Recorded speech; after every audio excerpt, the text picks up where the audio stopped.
What's going on? It's the RapNerd, and I just got out of seeing Meg 2 The Trench. And boy, oh boy, the kid in me had an entertaining time with this film.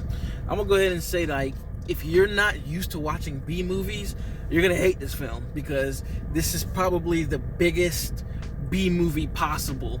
Like, this feels like a film taken right from the Sci-Fi Channel back in the early 2000s.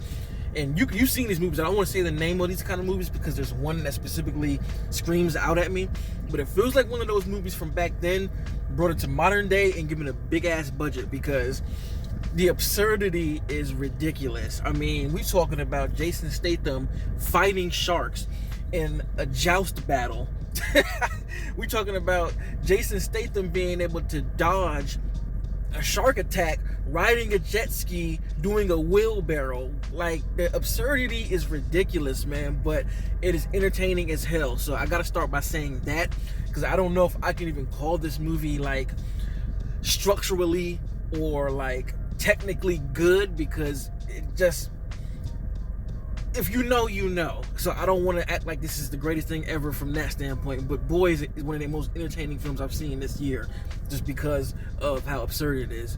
And the difference between this one and the first film is I feel like here they embrace the campy nature of what's going on to the fullest possible. Like the first one, I feel they took themselves pretty seriously. They had like campy moments here and a few campy characters here and there, but it was like a real research type film, you know, trying to find the Meg and trying to like understand the Meg and its patterns and all that stuff like that. Here, none of that. Like it's just super absurd. Even from the start of the movie, the way it begins is just like, are we watching like Jurassic Park or some shit? And that's the funny thing about the movie. And if you've seen, whoa, it's shaking a little too much. If you've seen these type of movies, then you know, like, this film is grabbing from a whole bunch of different films. Like, this film feels like 6 movies in one. You know what I mean? Like, it starts one way and it goes here, and then there's a portion here. Like, at one point, I'm like, did they really just take the plot from Underwater and use that for this film? And Underwater is a movie that released in 2020 that not many people saw. But this thing's shaking too much, me. But Underwater is a movie from 2020 starring Kristen Stewart, right? And I'm like, did they just pluck that from that? Because there's a moment that they literally do the exact same thing. I'm not gonna say what it is, but do the exact same thing. And I'm like, okay, this is funny. Although the characters are amplified, campy versions of themselves from the first one, there are a few extra new characters that come, but everybody is just heightened to maximum levels. And yeah, so if you're used to that kind of thing and you enjoy these type of movies and know how to approach them, you're gonna have a lot of fun with this film. One thing they did add that I feel like made it even more entertaining is Jason Statham. They allowed him to kind of tap into his action roots here. And what I mean by that is, in the first Meg, he didn't fight at all, but here he actually has a few scenes where he's fighting like he normally does, and that added another layer of fun to it. So it kicked up the action. I feel like they definitely went the action route more for this than the last one. And this isn't just a shark movie. I'm gonna say that this is like a creature feature. Like, when I say delve deep into like Sci-Fi Channel level shit, but just with a big budget, they do it. The VFX look great. So that's what this movie has above a lot of those sci-fi movies that were low budget, where the creatures just look really bad.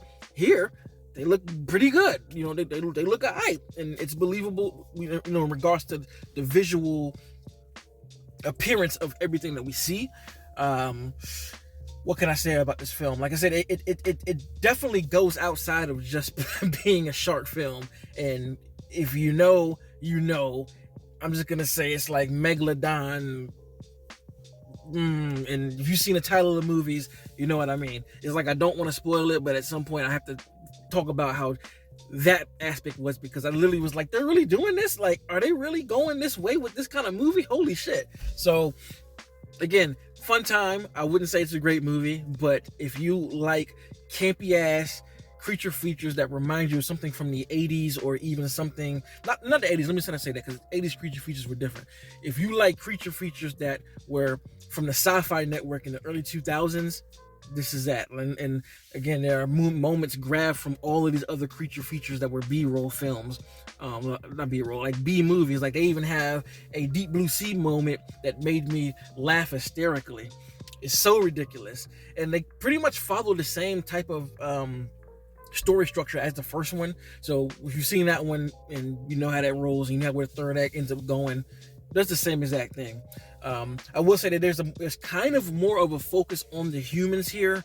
I definitely will say that. So I don't know how that'll feel for other people. For me, I kind of was like, I want to see the shit get disastrous, and it does take some time to get to that. I will say that, but when you do get through that and get to the moments of disaster happening, I think it's fully worth it, and it pays it off, because the third act is just full of a whole bunch of absurd, wild, crazy creature action type shit. A lot of good kills, ridiculousness, man. Like, there's a moment when Jason Statham does something with a helicopter blade that's just like, come on, man. So anyway, I enjoyed it. It was fun as hell.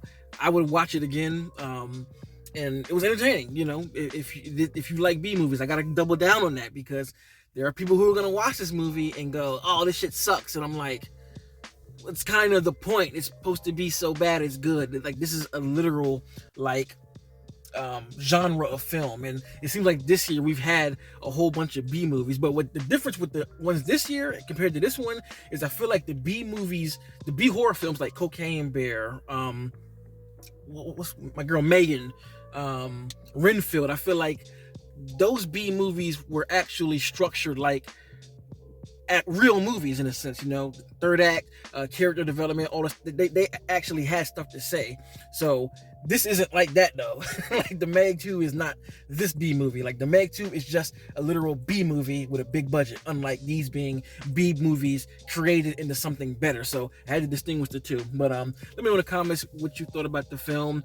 Would you like Meg 1 first or Meg 2? I'm still trying to decide it, because I do like both aspects. I like that the first Meg was literally a shark movie and kind of took itself more seriously, while this one was just extremely absurd. So I don't know, but like them both entertaining and a good way to, like, say bye to the summertime. So let me know in the comments what you think about this kind of content. Make sure to like and subscribe. If you already are subscribed, thank you.